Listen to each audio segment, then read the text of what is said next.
నెలకి 1500 ఇస్తామని చెప్పారు. ఆల్రెడీ నెల రోజులు గడిచిపోయింది. ఇప్పుడు మన రాష్ట్రంలో తీసుకుంటే ఈ పథకానికి అర్హత ఉన్న మహిళలు 1,72,00,000 మంది వరకు ఉన్నారు.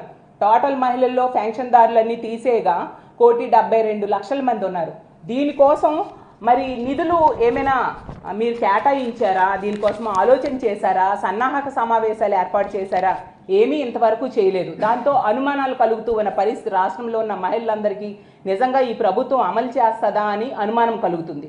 మా జగనన్న గవర్నమెంట్ చివరిలో ఈ చేయూత కోసం 4,000 కోట్లు రెడీ చేసి ఉంచారు. కానీ చేయూత డబ్బులు ఈరోజు ఏ మహిళలకి పడని పరిస్థితి. మహిళలందరూ చేయూత పడలేదే అని బాధపడుతూ ఉన్నారు. జగనన్న ముఖ్యమంత్రిగా కొనసాగుంటే ఈ టైం చేయూత డబ్బులు ఎప్పుడో వచ్చేసేవి. కానీ ఈ రోజు తీసుకుంటే చంద్రబాబు నాయుడు గారు కూటమి అనేది ఏర్పడినప్పుడు ఎన్నికల ముందు ఏం చెప్పారు? పుట్టిన ప్రతి బిడ్డ, స్కూల్కి పంపిన ప్రతి బిడ్డకు కూడాని మేము 15,000 రూపాయలు ఇస్తాము. అంటే ఇంచుమించు ఈ రాష్ట్రంలో 1 కోటి మంది పైగా బిడ్డలు ఉన్నారు, స్కూల్కి వెళ్తున్న పిల్లలు. వాళ్ళందరికీ కూడా 15,000 రూపాయలు ఇస్తామని చంద్రబాబు నాయుడు గారు ఈ కూటమి సభ్యులు చెప్పడం జరిగింది. మరి మహిళలందరూ కూడా చాలా ఆశపడ్డారు. తప్పేముంది, ఓకే ఇంకా పుట్టిన ప్రతి బిడ్డకి ఇస్తారు, మాకు ఉపయోగపడుతుంది అని చెప్పి ఓట్లేశారు. ఏది అంటే ఇప్పటికి ఎంత దానికోసం రిలీజ్ చేయాలి? 15,000 కోట్ల రూపాయలు. 1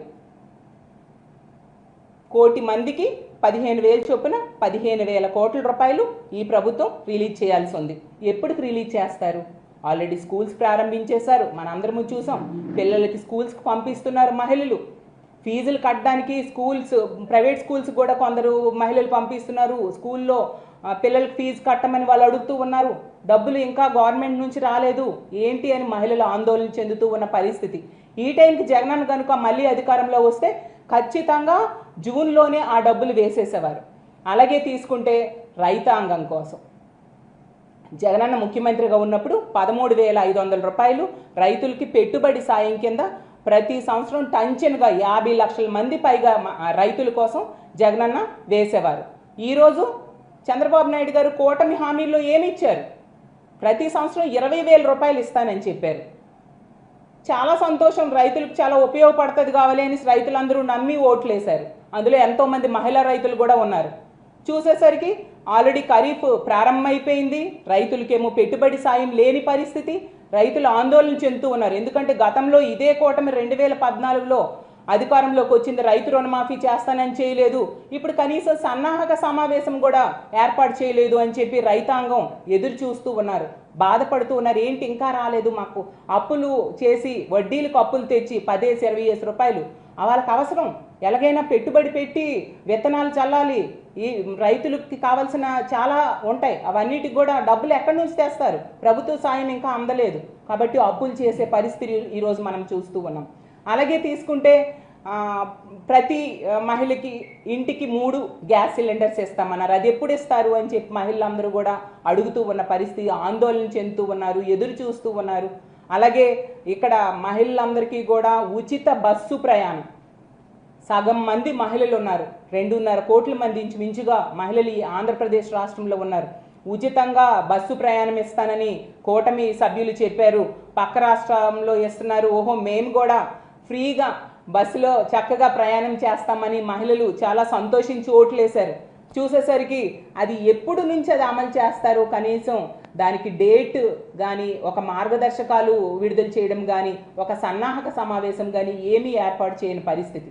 అలాగే 20 లక్షల ఉద్యోగాలు ఇస్తామని చెప్పారు. నిరుద్యోగ భృతి ఉద్యోగాలు ఇవ్వకపోతే నిరుద్యోగ భృతి 3,000 రూపాయలు ఇస్తామని చెప్పారు. అది కూడా ఎప్పటి నుంచి ఇస్తారు అనేసి ఈ రాష్ట్రంలో ఉన్న నిరుద్యోగ యువత అంతా కూడా ఆతృతగా ఎదురు చూస్తూ ఉన్న పరిస్థితి. కాబట్టి కూటమి ప్రభుత్వానికి మేము విన్నవించుకునేది ఏంటంటే, మీరిచ్చిన హామీలు, జగనన్న చేసిన హామీల కంటే మీరిచ్చిన హామీలు చాలా ఎక్కువ ఇచ్చారు. ప్రజలు నమ్మి మీకు ఓట్లేశారు, ఎంతో నమ్మకం పెట్టుకున్నారు. ఇవన్నిటిని నెరవేర్చడం కోసం మీరు ఒక చర్యలు తీసుకోండి, దీనికి ఒక డేట్ అనేది ఇచ్చి దీనికి డేట్ ప్రకారం అవన్నీ కూడా నిధులు విడుదల చేయండి అని కోరుకుంటూ ఉన్నాను.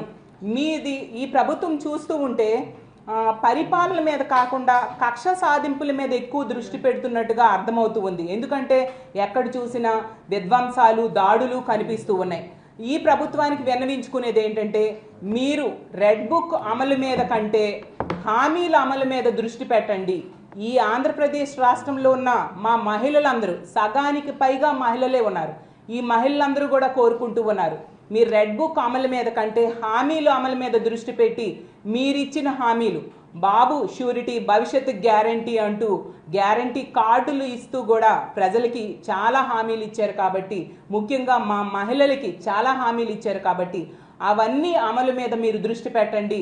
అలాగే విద్యా దీవెన, వసతి దీవెన ఇవి కూడా, ఎందుకంటే విద్యా దీవెన, వసతి దీవెన కాలేజీలు ప్రారంభమైపోయి ఫీజులు చెల్లించాల్సి వస్తుంది, తల్లిదండ్రులు దానికి కూడా అప్పులు చేస్తూ ఉన్నారు. కాబట్టి ఇవన్నీ పథకాలు కూడా తక్షణమే ఎప్పుడు అమలు చేస్తారు చెప్పండి, తక్షణమే అమలుకి సన్నాహక సమావేశాలు పెట్టండి, అమలు చేయండి అని మా మహిళలందరి తరపున మీకు కోరుకుంటూ సెలవు తీసుకుంటూ ఉన్నాను.